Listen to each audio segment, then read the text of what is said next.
قرارداد نفت خود را با کنسورسیوم در سال 1979 یعنی 6 سال دیگر به هیچ وجه تمدید نکنید. I can forgive those who try to kill me and even abduct my wife and my child, but not those who betray the country. In the new book, Jimmy Carter, The Liberal Left and World Chaos, a Carter-Obama Plan That Will Not Work, author Mike Evans makes the case that Jimmy Carter's potential influence in the current debate over Middle East policy could have catastrophic results for the United States and the world. Evans calls Carter the godfather of world chaos because he says Carter created the firestorm that destabilized our greatest ally in the Muslim world, the Shah of Iran, in favor of the Ayatollah Khomeni. Evans traces the war in Iraq and the war on terror back to the policies of Jimmy Carter. And he warns if the Obama administration follows in Carter's footsteps, there will not be peace, and Israel will be sacrificed. From ABC, this is World News Tonight with Peter Jennings, Tom Jarrell, and from Washington, Frank Reynolds. Good evening. Now we know the United States has passed the word to the Shah of Iran. It's time for him to leave his country. This is not being said publicly, but officials here in Washington are confirming it privately. Here's the story from diplomatic correspondent Barry Dunsmore. At the time that the Shah was meeting his new civilian government this past weekend, he was aware that the U.S. had made its decision. It was a subtle decision. The public signal that the U.S. had decided the Shah must go was actually given last Thursday by State Department spokesman Harding Carter, who indicated for the first time that the basic policy of the U.S. was not the continuation of the Shah's reign. The fundamental concerns of the United States and Iran are for that country's stability, independence, and orderly political and economic evolution. The shift in U.S. policy was dictated by the belief that a civilian government will have no chance unless the Shah leaves. Behind that belief is the concern that if a civilian government cannot be formed, there will either be a right-wing military coup or the emergence of an anti-Western, highly conservative Islamic state. As of the moment, either of those is still possible. Barry Dunsmore, ABC News, the State Department. I did criticize the president because of our undercutting of what was a stalwart ally, the Shah of Iran. And I am not at all convinced that he was that far out of line with his people or that they wanted that to happen. The Shah had done our bidding and carried our load in the Middle East for quite some time. And I did think that it was a blot on our record that we let him down. President Jimmy Carter had a plan for peace in the Middle East, and it's a major focus for President Obama. But as we saw with Carter, Obama might not have the best approach. Mike Evans is a Mideast analyst and author of Jimmy Carter, The Liberal Left and World Chaos, a Carter-Obama plan that will not work. And actually some of the foundations of Jimmy Carter's policies we're still dealing with today. First off, Mike, Jimmy Carter, a man of peace, he brought peace to the Middle East, didn't he? Anwar Sadat, Egypt and Israel aren't fighting. Shouldn't he be saluted? Sadat was assassinated because of Jimmy Carter. He funded the Muslim Brotherhood with $500 million, and they became known as the Taliban and Al-Qaeda. And that was Zawahiri. Was one of the founders of the Muslim Brotherhood. Jimmy Carter said, makes no bones about it. He is not pro-Israeli. He is pro-Palestinian. Right. Jimmy Carter has an ideological belief system that Obama has to understand, because if he plays that game, we're going to have hell to pay for it. He deposed the Shah of Iran.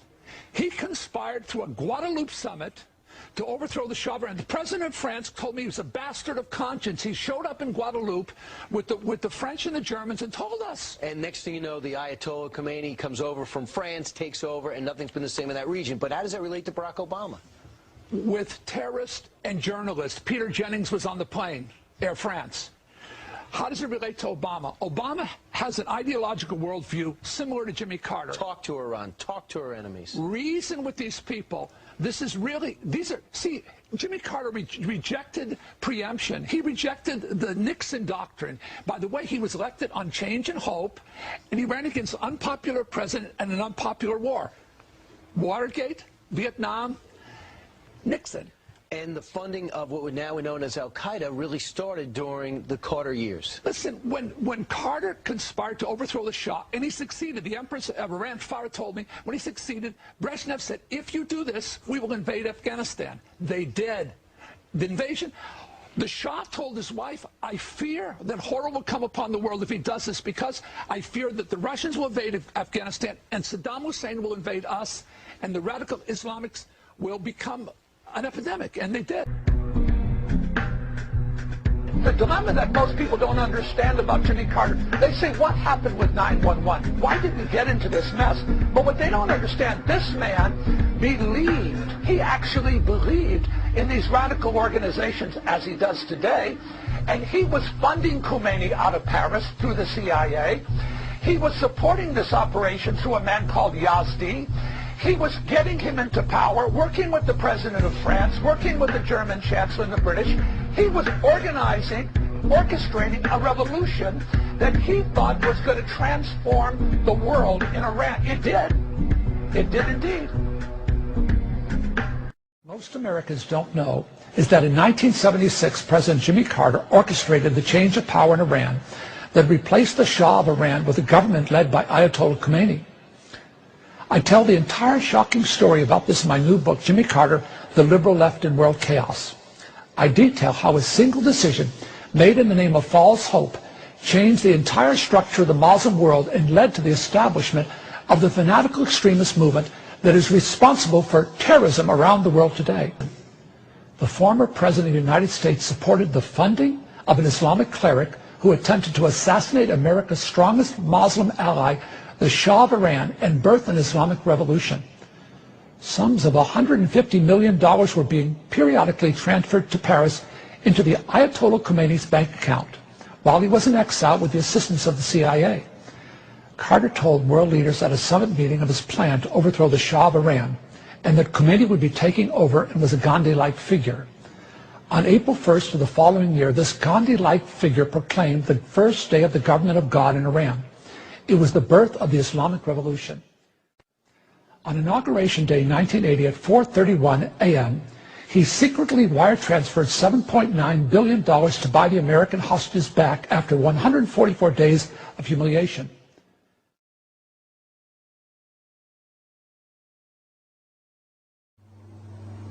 He could have planned all this, masterminded all this, set up all the organization. I know that one man alone could not have done it. This I know. I know that tremendous amount of money was spent.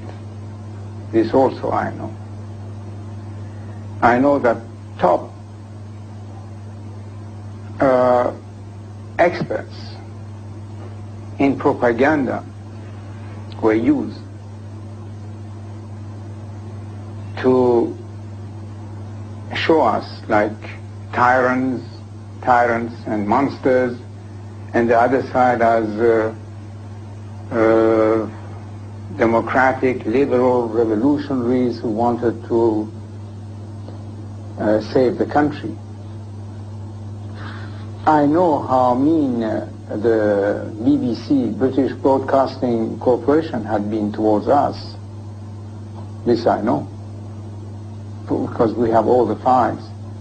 Were you surprised how much freedom he had to speak out in France? In a way, yes. In another way, we thought that wherever he would be in Europe, probably he would have had the same opportunities of speaking, and the same staff would be around him, because I don't think that he himself was planning. The planning was done somewhere else. Where do you think the planning was done? Well, that's the question. علامت سواله. و اگر حقوق بشر همونطوری که گفتم برای آقای کارتر مطرح بود، چطور شد موقع که شاه رفت دیگه ایرانی حقوق نداشت که اصلا هیچ وقت حرف نزد؟ خب تمام این چیزها بود دیگه، و فقط فکر نمی کنم که پرزیدنت کارتر ها رو به چه دلیلی، ولی خب همه میدونن که اون موقع انگلیس BBC شده بود بلندگوی آیت الله خمینی، تمام نطقایشون رو به طرفیشون پیش از اینکه به گوش ایرانیا برسونه میرسون. چرا اینقدر امکانات تبلیغاتی